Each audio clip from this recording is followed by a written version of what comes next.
मोर्चे को भोला सिंह जी को जो भी काम दिया वो शिद्दत के साथ काम किया। लेकिन होगा आगे से कुछ एक सिंगल मेरा फोटो वैसा इधर इधर भोला सिंह आप इधर आप आइए माला सही कर दो आप आइए।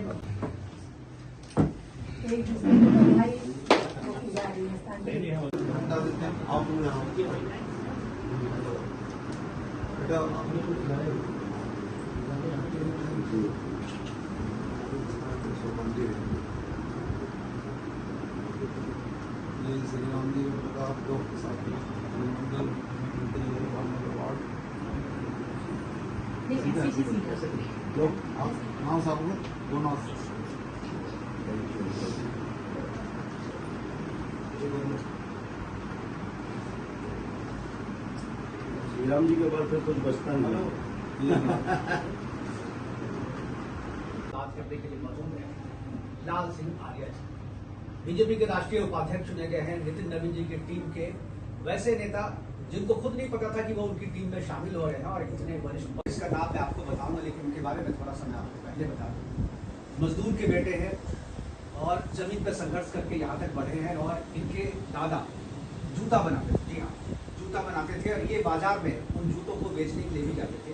बाल्यकाल से ही ये संघर्ष करते रहे और उसके बाद एक पार्टी इन्होंने ज्वाइन की। उस पार्टी में आज पहले पार्षद भी बने, फिर विधायक बने, फिर मंत्री बने, फिर संगठन के एससी मोर्चा के अध्यक्ष बने और अब राष्ट्रीय टीम में वो उपाध्यक्ष बने। शायद अंदाजा आपने लगा लिया होगा। मैं पहली प्रतिक्रिया जब आपको पता चला कि आप टीम में हैं तो सबसे पहली प्रतिक्रिया हम लोगों ने देखा है आपको सोशल मीडिया पे, लेकिन सबसे पहले क्या फील हुआ? क्या सही में आप, जैसा कि मुझे बताया गया कि आपने कभी अप्रोच नहीं किया, आपने कभी किसी से कहा नहीं और आपको इतना बड़ा सम्मान मिला पार्टी में? मुझे लगता है मैं भारतीय जनता पार्टी में 43 साल से राजनीति कर रहा हूँ। पिताजी मजदूरी करते थे, कारीगरी करते थे, बाबा जूता बनाते थे। उनके जूतों को मैं कभी कभी हाट में बेचने भी जाता था। हमने कभी पार्षद बनने की कल्पना नहीं की। बूथ एजेंट से लेकर भारतीय जनता पार्टी के जिला अध्यक्ष, मोर्चे के जिला अध्यक्ष, एससी मोर्चे का अध्यक्ष और आज राष्ट्रीय उपाध्यक्ष की मैं जिम्मेदारी आदरणीय राष्ट्रीय अध्यक्ष ने दी है। मैं आदरणीय अध्यक्ष नितिन नवीन जी का हृदय की गहराई से बहुत बहुत आभार व्यक्त करता हूँ। माननीय प्रधानमंत्री जी और माननीय गृह मंत्री जी का, माननीय संतोष जी का भी आभार व्यक्त करता हूँ कि मेरे जैसे छोटे कार्यकर्ता पर उन्होंने विश्वास किया है। मैं इतना कह सकता हूँ कि उनके विश्वास पर 100% खरा उतरने की कोशिश है। एक बार जो है फिर से मांगना नहीं पड़ा कि पार्टी ने मुझे दिया और बूथ एजेंट से लेकर हमने काम प्रारंभ किया है। मंडल की बॉडी में, जिले की बॉडी में, प्रदेश की बॉडी में, मोर्चा और पार्टी में काम करते हुए विधायक 3 बार, मंत्री बने, फिर मोर्चा अध्यक्ष बन के आज उपाध्यक्ष बनाया है। मुझे लगता है संगठन का ये विश्वास है, संगठन की जो आत्मीयता है मेरे प्रति, मैं सदैव कोशिश करता हूँ कि उस आत्मीयता पर, उस विश्वास पर मैं खरा उतरूँ। मैं माननीय राष्ट्रीय अध्यक्ष श्री नितिन नवीन जी का हृदय की गहराई से आभार व्यक्त करता हूँ। एक चारूकार समाज के परिवार में जन्मे लाल सिंह आर्य पर, एक कारीगर मजदूर के लड़के पर उन्होंने विश्वास किया और राष्ट्रीय उपाध्यक्ष की जिम्मेदारी दी है।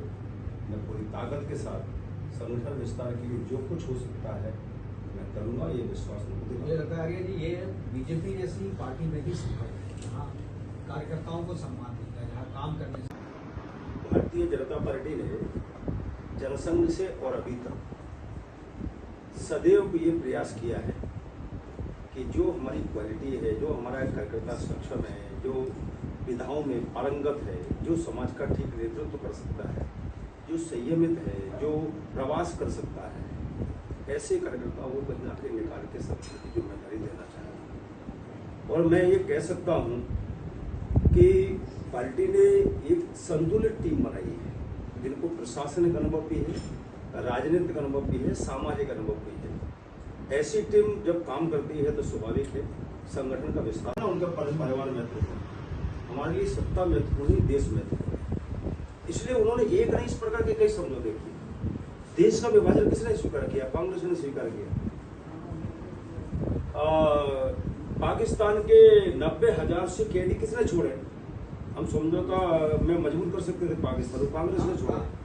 उस समय आप चाहते थे धारा 370 पे धारा 370 डॉक्टर अंबेडकर जी के मने करने के बाद भी लगा दिया। उन्होंने कहा कि किसी भी परिवार में 2 प्रकार की बातें होगी तो वहां अशांति होगी, इसलिए धारा 370 नहीं हो रही। बाबा साहब की बात नहीं मानी। बाबा साहब ने महिला के सशक्तिकरण के लिए 33% आरक्षण की बात की, उन्होंने नहीं मानी। श्रमिकों को नए श्रम कानून बनाए जाए, ये नेहरू जी ने नहीं माना। तो बाबा साहब का ही राजनीतिक सामाजिक जीवन समाप्त करने का षड्यंत्र जवाहरलाल नेहरू ने प्रारंभ कर दिया। उन्हें मजबूरी में सत्ता छोड़ना पड़ी। उन्होंने कहा हमारी सत्ता महत्वपूर्ण नहीं है, हिंदुस्तान का आम नागरिक महत्व